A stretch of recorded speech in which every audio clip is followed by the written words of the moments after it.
ባልሽ ደካማ ቢሆን እሱ እንደው አይሰማም አትበይ። ይሰማል፣ ይቀየራል፣ ይለወጣል፣ ካንቺ ይበልጣል ንገሪያት። ወንዶችም በየግሮሰሪው ከማውራት ለድንግል ማርያም ንገሩ። ለጓደኛ ቡና ላይ ባሌ እንዲሆነ ሚስቴ እንዲሆነ አትበሉ፣ ለድንግል ማርያም ንገሯት። እንድትቆጣ አይደለም እንድትፈውስ፣ ክፉ ደካማ ጎናችን እንድታስወግድልን። ትለውጣለች እመቤታችን። ውሃ ወደ ወይን ጠጅ የተለወጠው በማን ቃል ኪዳን ነው? በእመቤታችን። በላይ ሰብ 78 ነፍስ የበላው በማን ሄዳ ነው? በእመቤታችን ቃል ኪዳን። ታዲያ 78 ነፍስ የበላ ለገነት ያበቃች ድንግል ማርያም እንደኔ ያለውን ደካማ ወንድሜ ደካማ ነው እህቴ ደካማ ቻለው መለወጥ ምን ይሳናታል? ክብር ይግባት እመቤታችን። እስቲ አመስግኗት።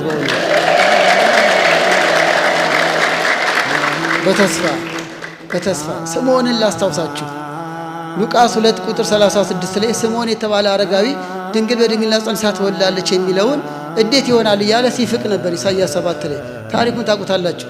በኋላ እሱን አሁን ማነሳው የእስራኤልን መጽናናት ይጠባበቅ ነበር። ይህንን ሳታይ አትሞትም ተባለ። ድንግልን ሳያይ በድንግልና ጸንሳ የወለደችውን ጌታችንን ሳያይ አትሞትም ተባለ። የታደለ ሰው ነው። ጊዜው ደረሰ።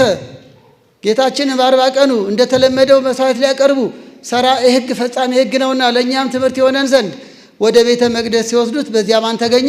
ያ ሽማግሌ ስምዖን። አታይም ይሄንን ሳትሞት ሞትን አታይም አትሞትም የተባለው ድንግል ማርያምን አያት። የእስራኤል መጽናናት እስራኤል ዘነፍስን በፍቅሩ የሚማርክ በሞቱ የሚገዛ ለገነት የሚያበቃን መድኃኔዓለም ክርስቶስን አየው። ከማየትም አልፎ አቀፈው። ከእርጅናው ታደሰ። ስምዖን ይሄ ነገር ሊሆን አይችልም ያለው ስምዖን በኋላ ላይ ግን ሆኖ ጌታችንን ለማቀፍ በቃ። እንዴት የታደለ ነው! እንዳንተ ያለ ማሪ ማን ነው? እንዲህ ብለኛልና ትጠፋለህ ያላለው እንደርሱ ያለ ይቅር ባይ ማን ነው? ጭራሹኑ ታያለ ብሎ ደግ ነገር አሰበለት። እግዚአብሔር መልካም ነው። እንዲህ ነሽና ትጠፊያለሽ ትጠፋለህ አይለንም። እንደዛ ቢለንማ እስካሁን አንቆምም። ማሪ አምላክ አሁንም በምሕረት ይጎብኘን። ስምዖንን ታያለ አለው፣ አሳየው። አሁንም ወገኖቼ ባልሽ፣ ሚስት፣ ልጆቻችሁ የተለያየ ወገን የተለያየ ነገር ቢገጥማችሁ የእግዚአብሔርን ስራ ታያለ ብላችሁ ተሳሉላቸው። ታያለ ለቁርባን ያልበቃው ለቁርባን ትበቃለህ ብላችሁ ተመኙለት። ስለዚህ በተስፋና በማመን በመጨረሻው ታገሰን እንጠብቅ ነው። እግዚአብሔርን ተስፋ አድርግ ነው አይደል? እርሳችን እንታገስ። ትዕግስት ምንድነው? አንዳንዴ ዘገየብኝ ቆየብኝ ያለን እናዝናለን። አይደለም፣ እንዲህ ይላል ቢዘገይም ይመጣልና ታገሰው። ዕንባቆም ምዕራፍ 2 ቁጥር 3 ላይ ቢዘገይም ይመጣል።